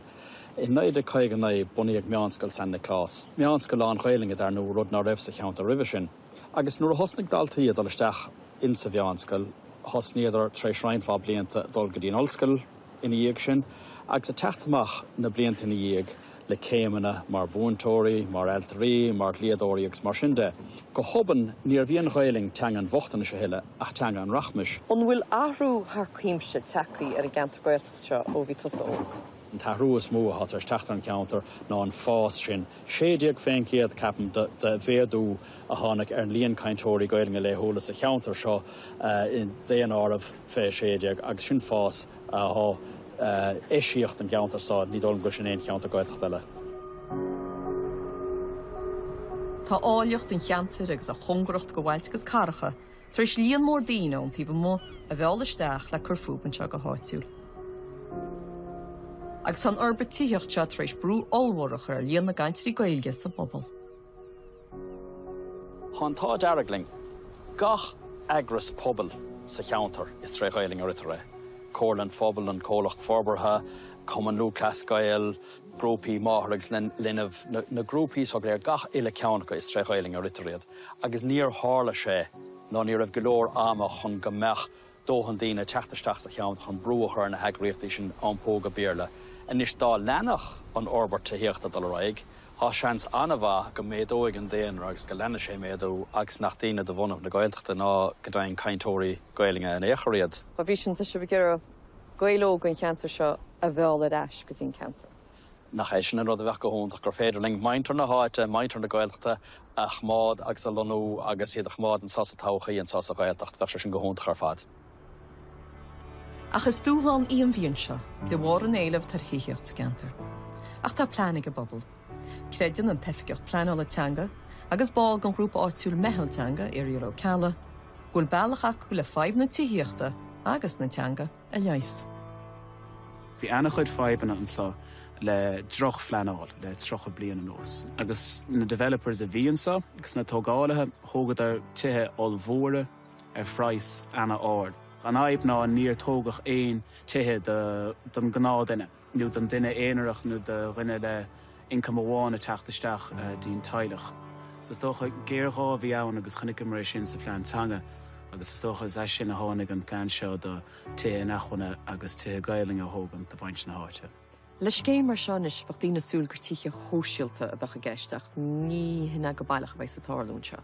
Ja, na beidir go méid Ryantown fan giad áirithe agus tá sé sinna testáhain ach an eble tú ho síalta ná má háú ar bhar an lista háú ar bhar an lista. Seanna jocha beidir dá dhéanta cnílacha tangan a chur ar tú ho síalta. So is tuthe príváidecha a bhegan sa. An difriocht idir na tuthe príváidecha seo agus go náthe príváidecha a hiadú ar an marga ná níl developer príváidecha tachtasteach a tógan na tuthe seo. Tá carhanach de tachtasteach sin an affordable housing body. Rud a híonn gomíonn siad níos saoire agus is tócha go dtí affordable housing bodies é seo agus churna siad cnílacha lo. Chun na féad le daine an tiig sin a díal ar phráis a bhd níos irde ná mar bhórdare. Is féad le cnílacha tangar a cheangan fé sin chomá go dá sé go taobhiste de conra. Irial cecha niola sib an measnú seo, cecha gintar sin gur gailgóirí go smúir iad na daine a cheannas na tíe. Well, is tócha ha mí tuisce nach bhfuil a le héidir rud tríáilta fós. So cá míid bheith anna córamach. Cinú go bhfuil an slí ar déobh, an gnárád a dhéanaan cóir chun té agus cathraach an gáchaid ná bíon agalah aá. Cata bheith nóidir chomá agus anna chóramach. Is rud a bheith ceadathe chomá a sa slí ath anna háchtach is léir ná gomach scrúdú láirthe teig tócha agus gomach levéil áirithe strichta ag duine bháin an príomhduine sa tiig sin. Caitha míad is tócha brúachar an isis mas féidir le gailteachtaí teachla chéile brúachar ar an ggóras polítíochta agus ar na cóirlaí chunta agus cathrach cinú go meisiad ócé leis le héadrád agus is tócha chá míad na trééis anna chud eibrí dhéanamh an sa agus le chuna dé má eibrín leis an seo go daispána sé an slí a gailteachtaí eile. Ar cheangan na Stephenní ar bhíon le mehalteanga forbertíonair tan gáirí seo ar le údras na gailteachtaí. Iad a súlráith an dé go híe ar phráis réasannach a thógealaid seo. Is céim far ar ficsib an gáirí seach. Tá tú an sa I Mallingáil mór, tá tú ar an seoring le Ballingáil beg agus is tócha mór heimpelóring an sa. Tá séirechas, tá siúpa, tá Park Spree díirech an san, tá scolna díirech cúpla céad méadar ho sa móthir. So díirech leir an máile agus anna chud tuthe mór heimpelóir chomá. So duine sé just cíal é chur an sa. Tá mí is maoineh ar fphobal agus ar na naine bheith isteán agus na páistí. Agus is tócha gomach páistí mór heimpel agus gatainna le gailing aá dal sóstín barc pellan sa díirech te férdais. Is tócha ha mí tuiscinach nach panacea seo de gachrad is stepbeg a bháin éigen eile chun tauchaí na háite agus cultúr na háite agus tangan na háite a chaamh nó. Ach tuige míid chomá nach mé míid céad fan géad le seo chomá. A chumá hámid nócha fan géad bheith míiste na hásta lei sin. Gantan tííochta seachas gantan fostíochta chrámh Spáine na gailteachta seo. Ach nach chuid sé simúil an nutá si de gear dhéanana. An pobl iad hain ar a Halmadóir is stúrú policy tííochta an cheantar ar wahala sin gailteach bug seo a dhéanana níos láidre.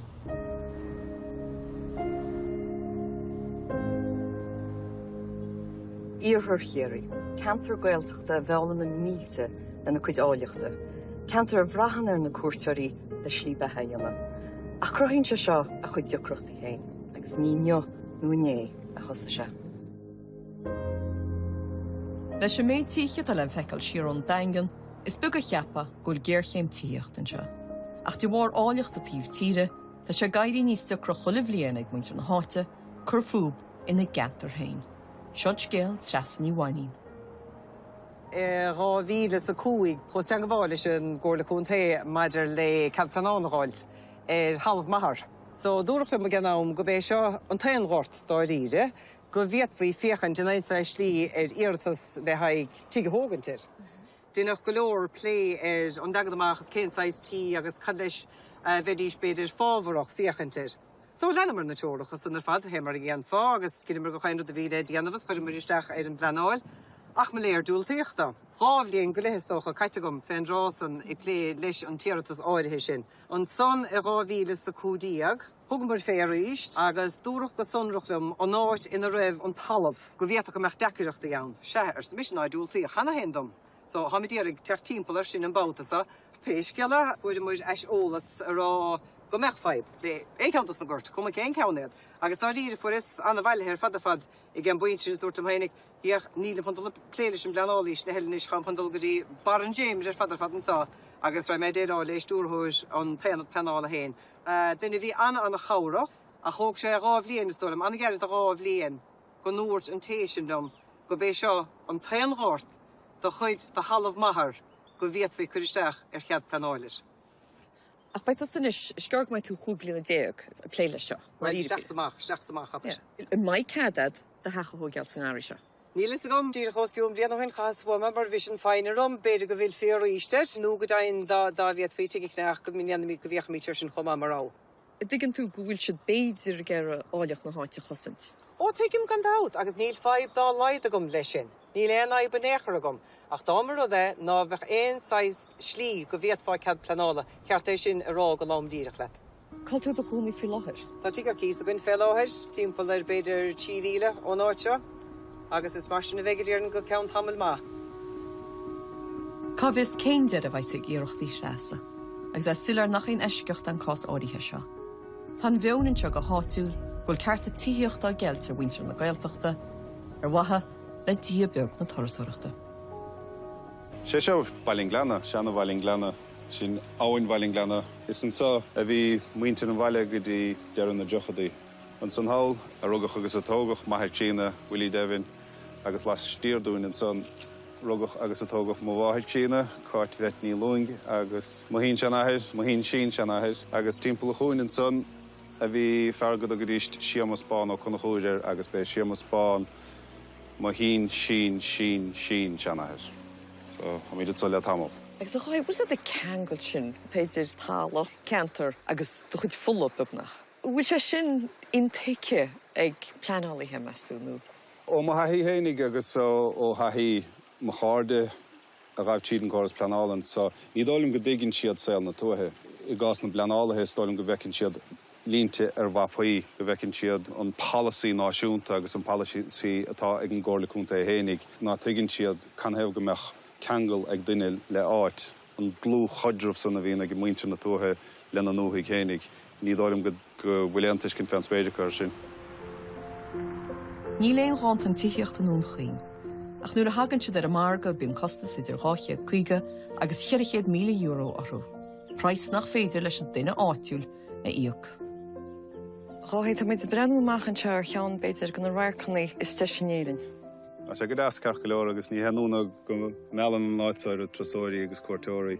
Cinn tú síoshain an san a timppla ciad 8 duine gan imreachtaintinsa, má tá timppla ciad agus an nócha tiiginsa.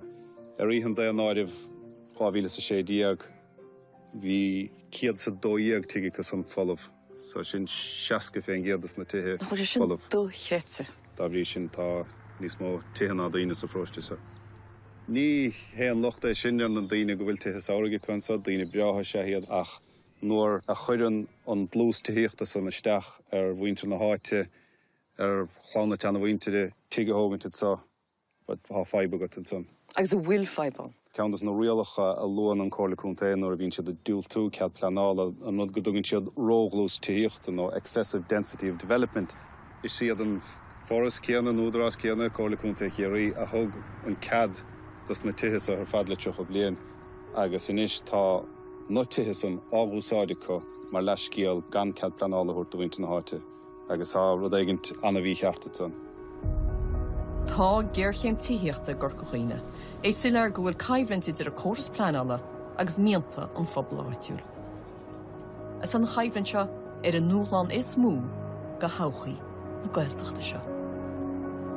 Sa phlean forbarthón chunta deirtar mórrán ó daoimeáil ar an teanga chiimead beo agus a chiimead láidir agus na poblaí chiimead beo má féin dua ach díorthaigh na hifiigh an gcóirla cúnta ná féidir idir gealú a dhéanamh idir séránnig difriúla ar bhain teanga ná ar bhain aber an áit gur a bhaisiad.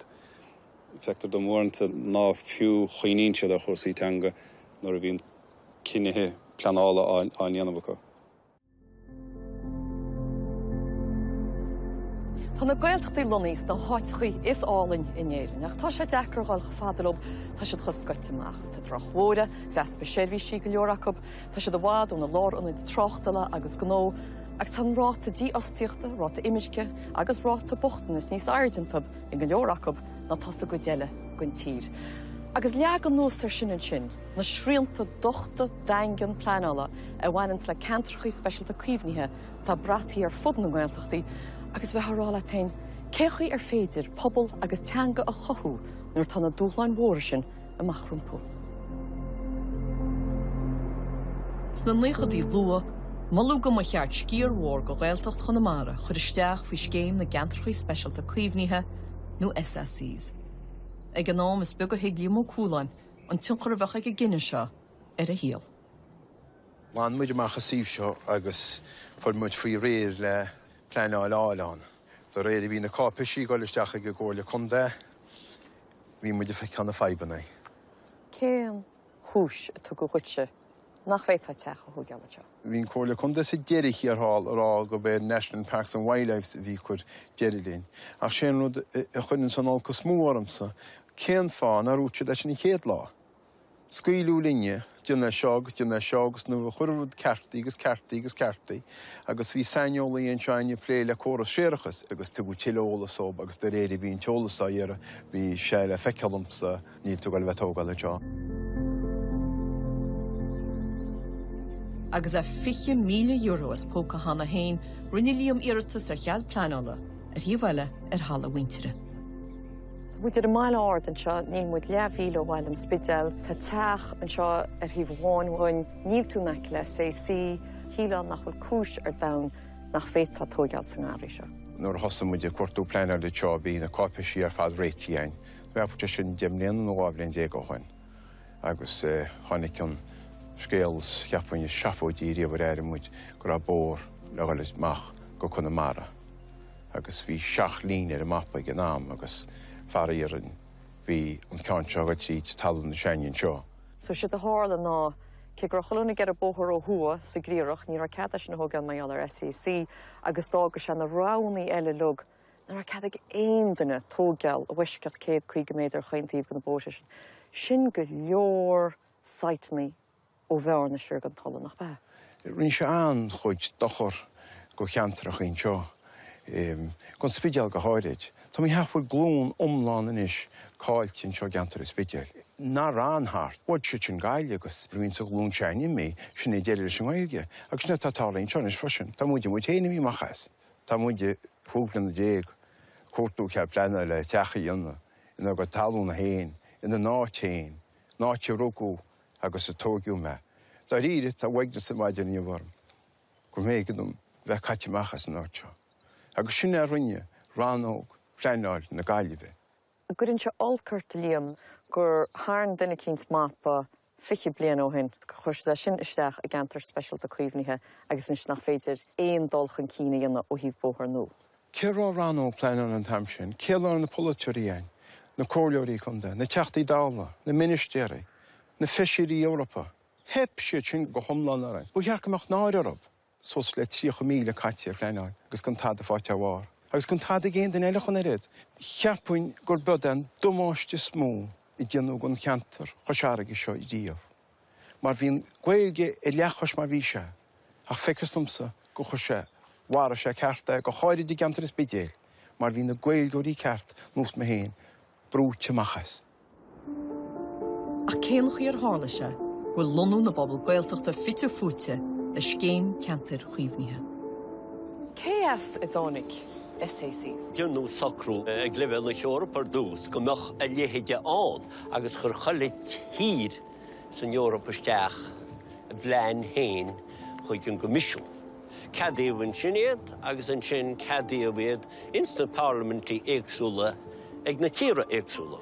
Ach, an aib an seanéirin gur cuireún dilí seo I bhaim a achtú isteach a nílína tíre seo le áardú airachta in náil éan. Gan fiúháin plé a bheith dinta álar na dála. Vítas sa de chóir leor chun é ag nám, idir míideag na híana bag agus 2,000 sa dó. Cechaí nach rosat sa faoi? Cechaí nach chuirtas sa muidir neolalas faoi? Mar níor plé away ag an level áitiúil, ag an level réaltas áitiúil. Sin an butún mór a dinú néirin. Ní rá an teolalas níor cuireú an teolalas os ar góir. Ní ros a géanana gur sé seo siúl, hí tá terbhí sí gal go Eorop, scríb siad síos na háiteach ar na mappaí, chur siad sáil go dtíon Eorpaíad agus sin mar bhí sé. Ní raon tuiscint ag fiúháin na daoine ará a go talún cresaithe ar a gcuí seo, a go talún a go muoine héin cura faoi chuimhnú in an iscóp. Agus seo an rud tá mícheart leis agus sin é fá gur chóir fisrú láidir tleachach a dhéine isteach in san gcuí ar cuireún dlíise le chéile ón géad láiríomh. A bhfuil se focaí ródhearnachain an tríte chasa, agus líon na gaiintirí léithúla ordú ón 7,000,000 again atá fanta. Nuair atá tú caint ar an Gaeilge agus an Ghaeltacht scátaí, well, go minic. Tá scéala dúr go leor, a chanis is a rís, cluisean tú scéala tá mar chinálín lasar dócha seán, agus sinna go tíre go hála coppla bliana hen nuair a chúla má fí grúpa beg tiismógóirí, rí taci le chéile an seo ar a gar rua i Connemara le rud cínt nú a bhana. Tugann an tagraíocht tiismóirí na Gaeltachta, tacaíocht agus cúna go haalaí ag tógal a gláin le Gaeilge sa Gaeltacht. Sí sorachan í chéalach ar Ceannasaí agus duine go bhhaíthóirí na heagraíochta. Zuir hosta se chéad láiríomh thorcha. Cad bhí sib scearhaint amach, cinn ar cospóirí bhí agé se.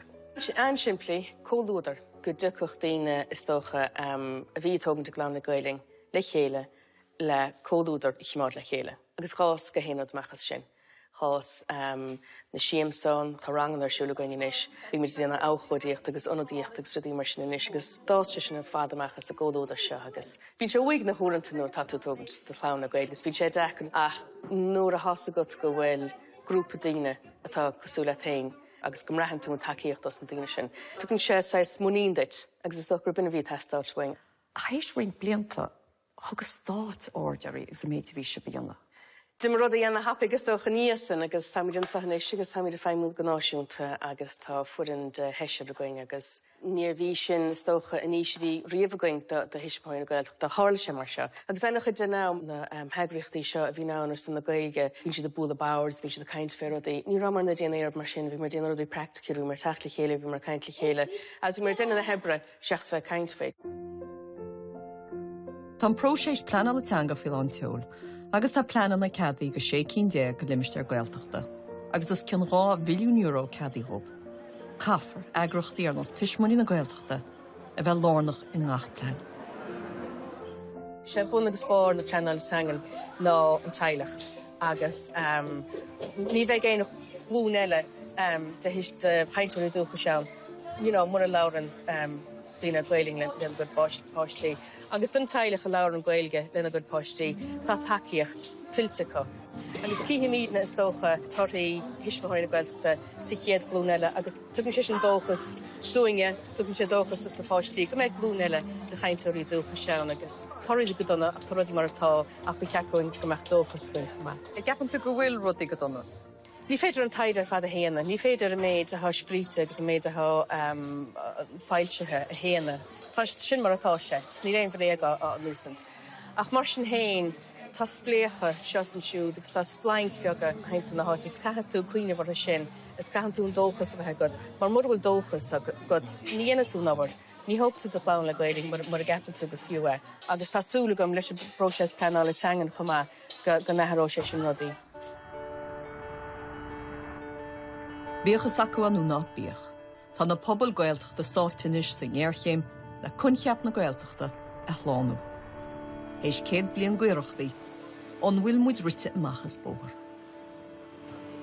Nuair a léad tú an stáid ar teangólaíochta, nach bhfuil aon sa Gaelta fi lomhair ach 7,000,000 duine a láran Gaeilge go léithúil tí mo go chóirsaidechas. Bhain sé get asad. Ní heháin gur bhain sé get asam a chur sé fear a gorm. Nach ra níos máin nó nach ra ahantas ceart a chuirt den éigendáil mar bachóir. Agus má tá éigendáil a gceist, ní lech éon cinál údarrás Gaeltachta a bháin a déalú taring leiclis, agus sin údarrás go mé cúchtaí éigendála aige. Ceirt faoin pleanal teanga tá fasúnis. I ggólíonn sé sin an ról sin, go tú caintear. Ní plean teanga atá testáil, ach plean slánathe agus anóchanna phobal teanga. Smór idir sin agus plán teanga, ní mar rá go mar fáin ar éon réalta sa lehéad údarrás a bhhanú, ach tá údarrás a testáil a bheith ná plán cóháite an nuachna pobail a chur i bhain. Le bheith cinnte go mé dochtúirí le gaige, go mé banaltrí le gaige, mar a míon an stát choras sásta na hacfuinní a chur ar fáil. Ar a mán god éigeandáilí seach, seachas a bheith géirí píine chu a chur an bóca seach go dtíon pócasúd. Ní bheith éon ráthir na scéim natá ann, dá dhiagraisi iad na daoine atá na món. Tá tú caint mar sin ar údarrás na Gaeltachta le cuacht agus buisiad breise. Údarrás amach bail tofa agus an mór a bheith tofa. Tofa go dtíad a muinte na Gaeltachta. Ní le hen díhheasar na daoine atáir atá ar rásá, ach daoine bheith tofa go dtíad go drás gomach freagalacht faoi le agus únéireacht ag pobl na Gaeltachta féin ar na polisathe i ngach réimse den saoil. Agus fiúhhain an son ní léon cinteacht go na bróg sé. Jaró tá sé silar go gleitin tusa go hep ar a stát ó bhíh na Gaeltachta dhé. Ach a hep orne muintir na Gaeltachta a go le bhaim ar a stát. Ar fud a dain, sé páirtatá ag trochtarí ná go bhfuil míad beo im ís na himiní mar tuptar the age of anxiety. Agus ceantas na bunrudaí ná go bhfuil daoine i ngach eicme i ngach tíar fel láthir ag chreidan nach féidir ó tada dhéana na cuasa chur na gceall. Nis, fecham siar le chéad blian go dtí bhunú glúiseach ceachta síbéalta na Gaeltachta. Agus más tada bhí insa glúiseach daire san bhí gáradán, sé sin rá misneach agus dóchas. Tá leagan nua de testáil, tá cúnsí nua an, tá an staid béidir níos práin agus níos contúirtaí ná mar a bhí an tam sin fiún. Ach tá an meón áirithe san, meón dúchlánach, misnúil, meón forrásach de testáil, is pobl ar le ar pobl na Gaeltachta, agus is faoin bobl san atá sé i chin tú, cé chun méinú nach mé siad ina món phobal teanga i gan háchlúna tí.